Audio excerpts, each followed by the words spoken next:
So my name is Polong, and today I'll be talking about BigQuery ML or BigQuery machine learning, particularly for how you can use that on Kaggle. As Julia mentioned, I'm a developer advocate on Google Cloud, and my focus is around data science and machine learning.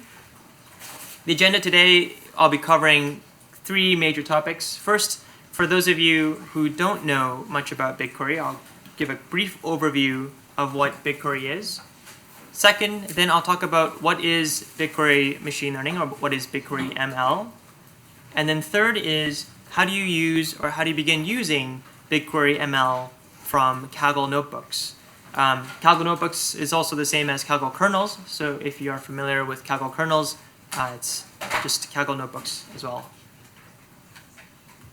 So first, I want to begin with a very, very simple challenge. It's very easy.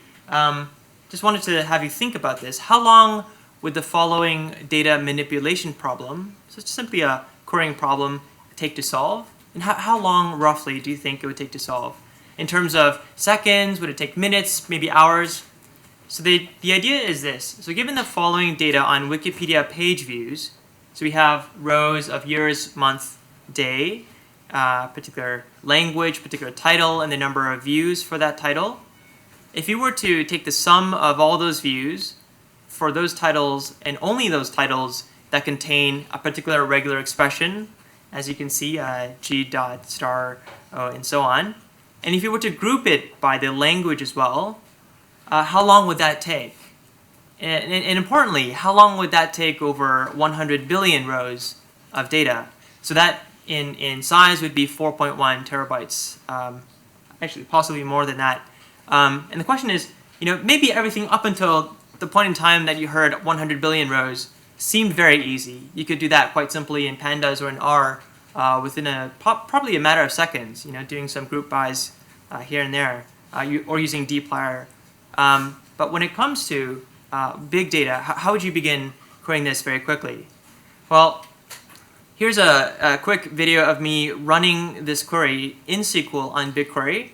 And you can actually see on the right-hand side in green, it says query running in, and it says 7, 8, 9, 10, and so on.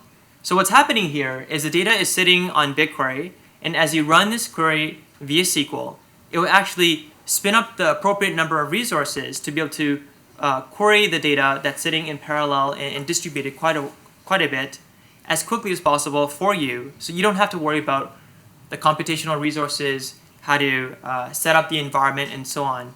And I probably should have left it running at the very end, but you saw that it took about 30 seconds for this to run over 100 billion rows of data, which is quite phenomenal in terms of the sense that it will help you, potentially get a handle of big data much more quickly without having to worry a lot about the computational resources required to be able to run across big data.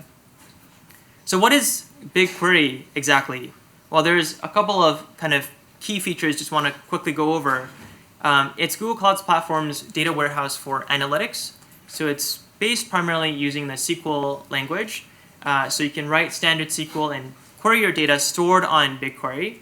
And there's also, of course, the fact that it's fully managed and serverless in the sense that you don't have to worry about scaling up your computational resources. It's done in the back end for you, so you don't have to manage that yourself. And then, of course, it's meant for really big data, so petabyte scale storage and queries, and some other kind of enterprise-grade features as well. So how exactly does Google BigQuery work to that scale? Well, the key point I want to take away from this is that BigQuery actually separates storage and compute resources distinctly, and then merges that together through essentially a form of distribution and high network as well. So that makes things very distributed and very fast, and that allows BigQuery to return results and query through the results very quickly. So given that there is something like BigQuery on Google Cloud, what does that mean to you in terms of Kagglers, and how could you potentially use this on big data on Kaggle? Well, there's BigQuery machine learning.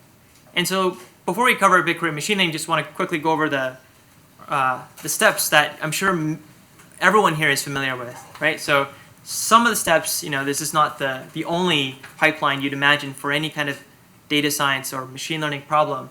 But of course, with any kind of problem, it begins with identifying some sort of issue or problem that you're trying to solve, gathering appropriate amounts of data, doing some pre-processing of the data, splitting the data appropriately into train test, building the model, training the model, or choosing and training and evaluating the model, finally deploying the model somewhere so that you can actually leverage it, and then making your appropriate predictions to submit for your competitions.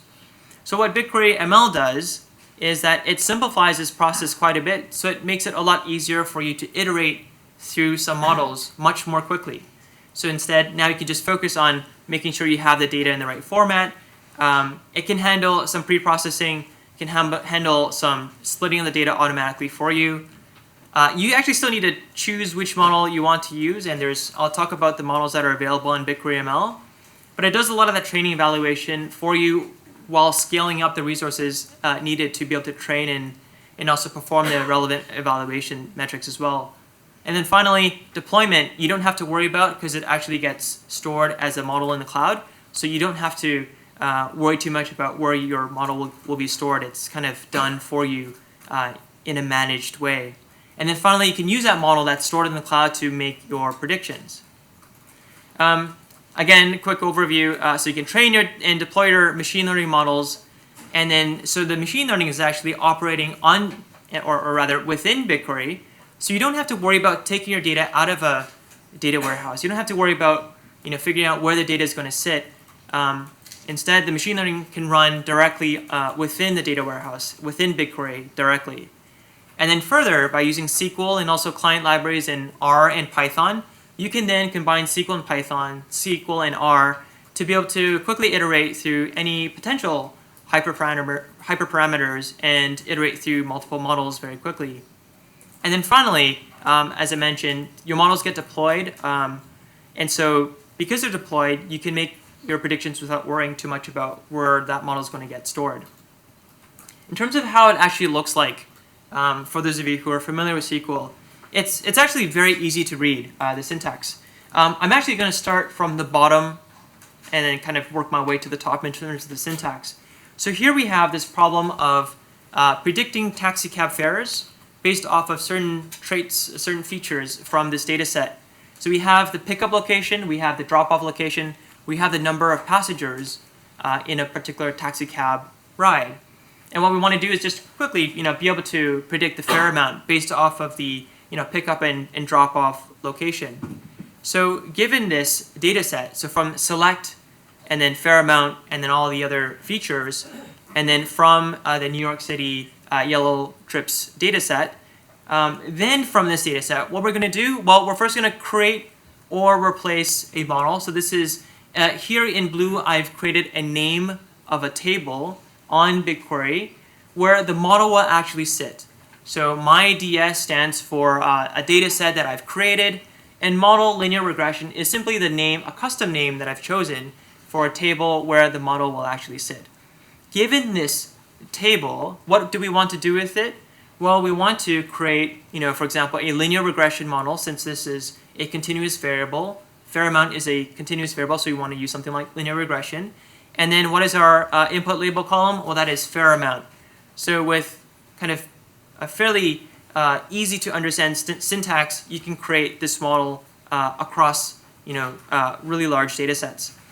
After you've built and trained the model, what actually happens? Well, as I mentioned, it gets stored in this kind of table-like format, right? So you can actually query this model that's generated from my ds.model_linreg. And from that model, you can make your predictions. So with predictions, you then simply just use ml.predict. Now with ml.predict, you have to make sure on your new data set, so here we're using the same features that you used to train, of course. And by doing so, you can simply select everything from the results of ml.predict, and that will give you your predictions as an entirely new column in your data set. Here are the currently available models on BigQuery ML. It's currently, I would say, limited to some of these ones so far. So we have linear regression, logistic regression. You can do k-means clustering. And finally, you can also import TensorFlow models for prediction in BigQuery.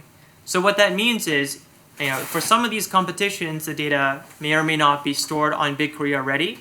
And if you create your TensorFlow models outside of BigQuery, you can then import those TensorFlow models into BigQuery where the data is sitting and run your TensorFlow models, create them, and then make your predictions all within the context of BigQuery. Now, I say in the context of BigQuery, as if it's this product or service where you have to almost like enter. And that's not entirely true, because there's these client libraries that you can use in Python and R that allow you to run everything from a notebook. So it could be a Jupyter notebook, but I'll be talking about Kaggle Notebook, since that will hopefully be a little bit more convenient for everyone to understand. So it's ready to use, so you can use the BigQuery client on Kaggle Notebooks. And there's also, if you want to scale up even further, if, for example, you want to export the data out from BigQuery and then play with it a little bit more, then you may want to customize your own notebook instance with what is called AI platform notebooks. If there is time at the end, and I don't know if there is, but if there is time at the end, I can quickly talk about AI platform notebooks. But if you do go to Google Cloud Platform, it's under artificial intelligence, look up AI platform, and you can simply create your own Jupyter Lab instance with any kind of GPUs, number of GPUs, lots of CPUs, and so on. So you can customize essentially your Jupyter Lab instance in the cloud to help you work with larger data and more memory. Okay, so what does this look like in a Kaggle notebook? How would you end up using BigQuery ML in practice? Well, believe it or not, there's actually a really convenient competition. I believe it's ending sometime this week. It's called the BigQuery GeoTab intersection congestion. And the premise of this competition is, have you ever sat in a taxi or in an Uber, or have you ever sat in a car at an intersection and it's just red for a very long time, right? It's just red and it's never turning green, even though there's no cars around you and so on.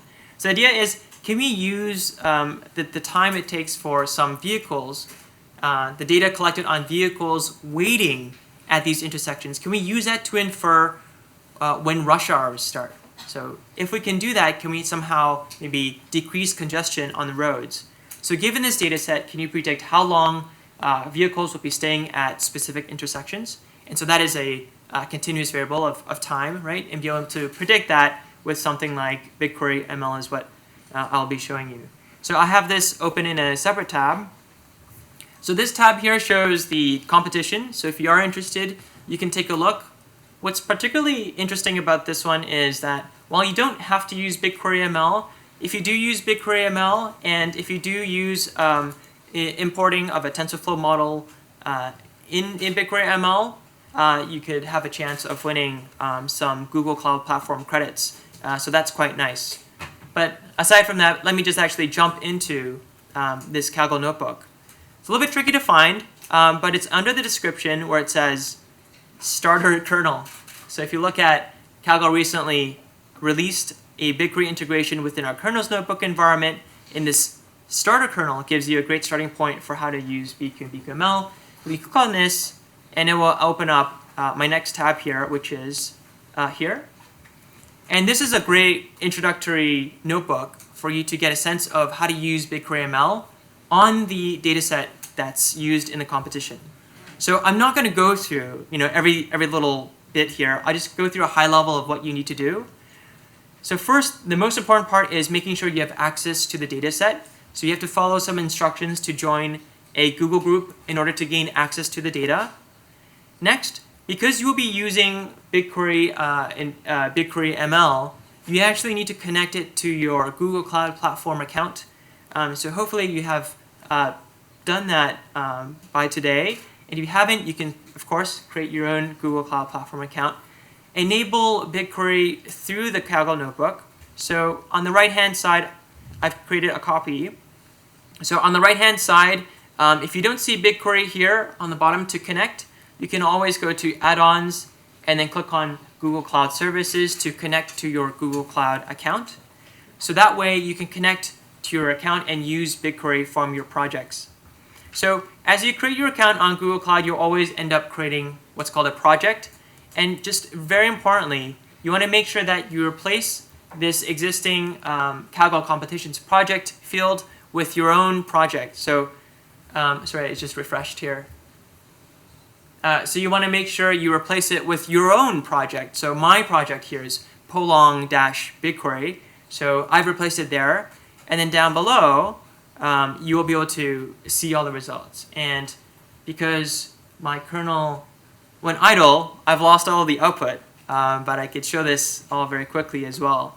So in essence, the key thing here is that Google Cloud has its own client library for BigQuery.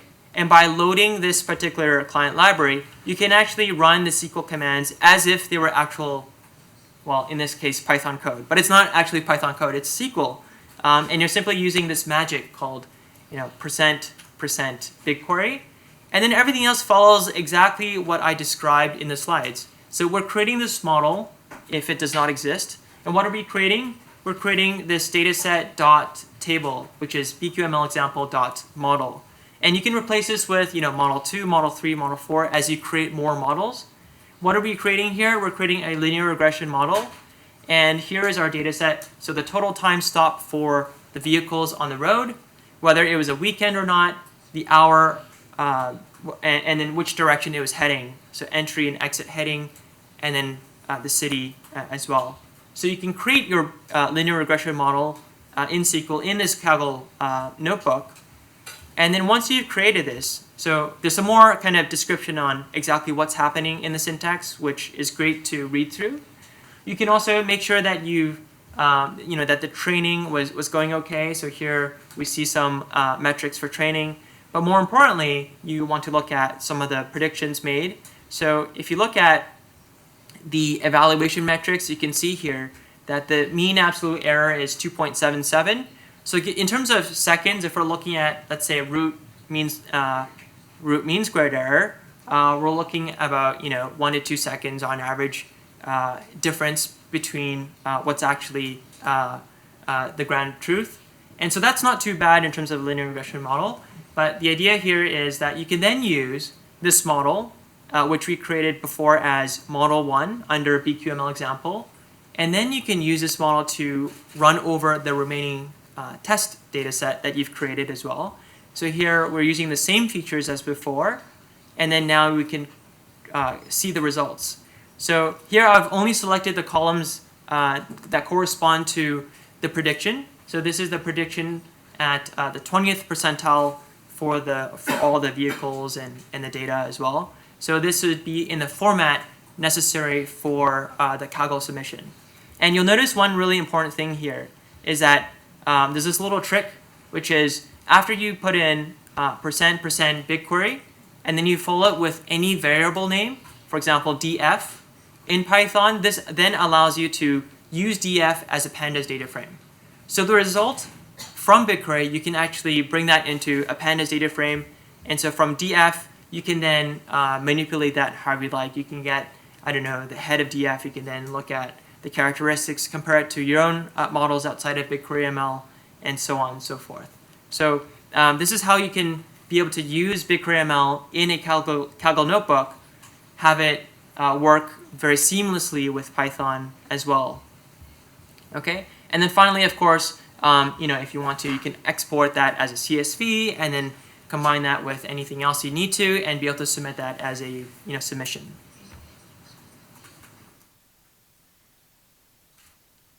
Okay, so going back here, one of the things that I thought might interest people is being able to import TensorFlow models into BigQuery as well. So in this particular article, one of my colleagues had created a text prediction model to be able to determine, based off of just the words in the title of an article, can you predict whether it was from these three, news sources? It's from GitHub, New York Times, or TechCrunch. So for example, this one here says, this guy just found out how to bypass ad blocker, or fairies, witches, and supply and demand. And then finally, from social networks to market networks. So you can kind of, at least us, we can kind of infer kind of which ones are at least a little bit more technical and which ones a little bit more like, I don't know, economics. But can we create a machine learning model to be able to essentially convert this text into some sort of vector, and then from a vector be able to predict essentially the category or the topic or the class. And so the TensorFlow model is trained outside of BigQuery. So currently you cannot train TensorFlow models within BigQuery. So instead you export your TensorFlow model into Google Cloud Storage, and you give it the Google Cloud Storage link, the GS link here, to all the assets for that particular TensorFlow model. From there, you do exactly as you would otherwise. You create or replace a model. So here we're creating this text classifier in TensorFlow. And then we use, again, this ml.predict syntax. And then from there, we get our results. And so you can see the results below. For the first one, it simply says, unlikely partnership in-house gives lawmakers hope for a border deal. Or at least that certainly doesn't sound technical, right? So that is actually predicted as New York Times with a very, very high, prediction rate, right? So that's the kind of overall how you would import TensorFlow models into BigQuery. Just again, the important part is being able to train your model outside of BigQuery, storing it onto Google Cloud Storage, and then bringing that into BigQuery ML. Okay, so overall some takeaways. You want to create your model to be able to train and also deploy the models at the same time. So I had talked about how, for example, here you create this txt class underscore tf model. Essentially, as I mentioned, this is a table. And because it's a table, you can create multiple of these if you want. So you can create one model here, create a different model create a different model with a different set of a different model that you want in BigQuery, and then you can compare and contrast if you want to. So essentially, those will be automatically deployed for you on BigQuery ML. You can also evaluate the performance of your models, and then finally, you can make your predictions directly using ml.predict. And so these models can be quickly prototyped because you're working with these models and creating them directly where the data is stored. The models they persist as tables, so they're also production ready. And then finally, you can use them from either Kaggle Notebooks or AI platform notebooks. So given that, and there's still a little bit of time, I'll just kind of quickly give you a sense of why you might want to go and extend beyond Kaggle Notebooks to something like AI platform notebooks. So just a show of hands here, Kaggle Notebooks, who here has run into memory issues with Kaggle Notebooks? Or who typically wants to try using more computational resources? Perhaps some of you have. Or perhaps some of you are, there's a sense of idle time as well on Kaggle Notebooks. So let me just switch over to these slides here. So there's some specifications for Kaggle Notebooks, and I'll go over this at a high level because I know the interpreters haven't seen this. So there's a high level, there's some specifications for Kaggle Notebooks that may be a limitation for many of you who are really looking for training across days and you want to make that a lot faster. So maybe Kaggle Notebooks are good, are okay, but maybe for some of the more high performing Kagglers, it may not be enough. In that case, one possibility is to look for a notebook environment which allows you to scale the computational resources. So it would be nice to be able to increase the number of CPUs, RAM, and also change up the type of GPUs and the different numbers of GPUs as well. And in order to do so, I mentioned this briefly, but under the artificial intelligence section of Google Cloud Platform, you can go to the AI platform section followed by notebooks. And then from there, you will be able to see this kind of screen. Essentially what's happening here is you can create your own Jupyter Lab instance on Google Cloud. So here is an example of a Jupyter Lab instance I've created. This is based in the United States, as you can see under region. And you can see there's only 4 CPUs and 15 gigabytes of RAM. So it's a very small kind of environment, or a typical environment. There's no GPUs currently attached to this instance, but you can see here that there are some arrows that allow me to scale up if I want to. And so essentially, I can scale up to however kind of many resources I'd like to. So you can see here on the right-hand side in this screenshot, you can change the number of GPUs here and for what kind of GPU. So here there's the Tesla K80, and then there's also the P100. There's actually a variety of different kinds of GPUs. And one of the advantages is it can also pre-install some machine learning frameworks for you as well. So if you'd like to work with TensorFlow, you can work with TensorFlow. If you prefer working with something like PyTorch, then you can work with PyTorch as well. So that will be pre-installed for you. And one of the advantages of this is that it will always be on, so there will be no sense of idling, which of course also may come with a drawback. So if you decide not to work with the notebooks over a weekend, I would suggest shutting down the notebook environment, so you're not paying for the time that it's on. But one feature that I do like is that if you end up choosing an environment that has a lot more CPUs and essentially more resources than you actually seem to be needing or using, it will give you a little notification to suggest a lower kind of compute environment, and then you can then click on resize to change your instance to a lower kind of tier, and that could also help save on some of the costs for keeping this notebook instance up and running. So it's a nice kind of feature.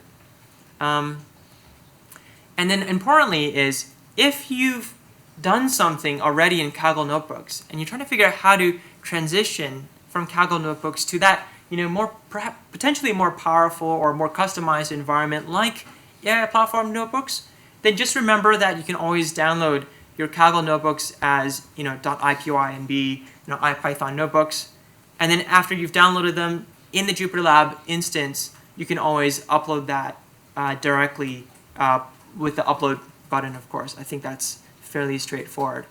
Just to give you a quick sense of what it looks like, this is essentially the same notebook that we just went through very quickly, and I've simply uploaded that into the JupyterLab environment, and it works exactly the same way.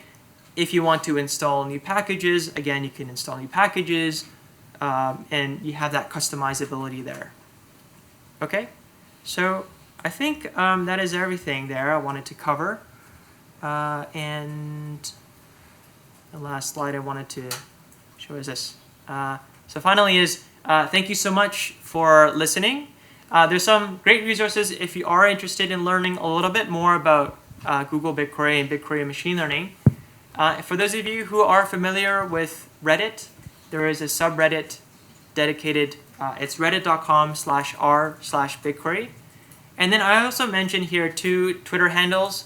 So my colleague Felipe Hoffa and my Twitter handle, we tweet about BigQuery, frequently. So feel free to follow us and learn a little bit more about what's happening in this space. And then finally, there's a relatively new book called Google BigQuery: The Definitive Guide. I don't think it's being translated to Japanese. I don't know the status of that. But it's a very good book. It also includes a great section on BigQuery machine learning if you are interested in that. So thank you so much for your time, and thank you for listening.